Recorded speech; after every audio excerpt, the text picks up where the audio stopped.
आज महाराष्ट्रात हृदय हेलावून सोडणारी घटना घडलेली आहे।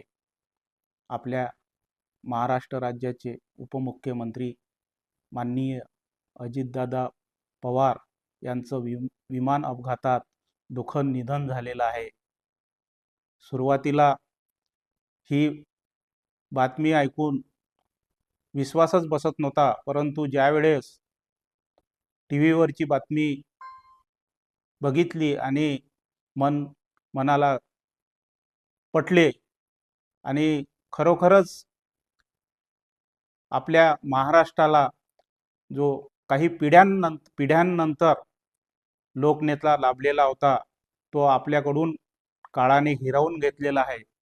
कामाचा उरक असलेला आणि कामाचा धडक निपटारा करणारा, प्रशासनावर वचक असलेला असा नेता अजितदादा, राजकारणातील समाजकारणातील दादा माणूस आपल्यातून निघून गेला आहे।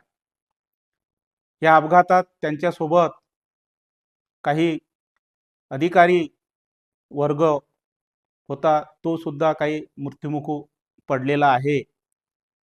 अजितदादाच्या जाण्यामुळे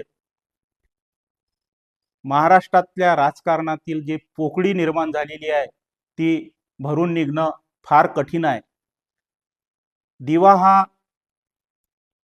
दिव्यात तेल असते आणि ते तेल संपून दिवा विझणं ही गोष्ट वेगळी, आणि एखादं वादळ येऊन तो दिवा विझणं हे वेगळं। तसंच अजितदादांसोबत झालेलं आहे।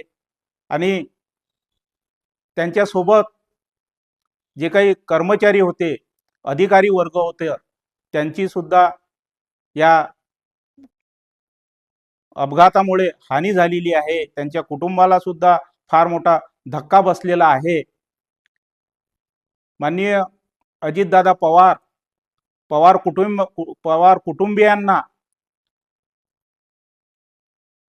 या घटनेत त्यांना ही दुःख पचवण्याचं सामर्थ्य देवो असं मी निसर्गचरणी प्रार्थना करतो। अजितदादांना विनम्र अभिवादन करतो, त्यांना श्रद्धांजली वाहतो। तसेच अजितदादांच्या विमानात त्यांच्या सोबत जे काही कर्मचारी होते, अधिकारी होते, ते म्हणजे Vidip Jadhav Mumbai PSO, Sumit Kapoor pilot captain, Sambhavi Pathak captain, Pinky Mali flight attendant, ह्यांना सुद्धा मी श्रद्धांजली वाहतो। आणि पवार कुटुंबियाच्या दुःखात बिरसा क्रांती दल सहभागी आहे। पुनश्च त्यांच्या आत्म्यास शांती मिळो एवढं बोलून त्यांना श्रद्धांजली अर्पण करतो आणि मी इथेच थांबतो।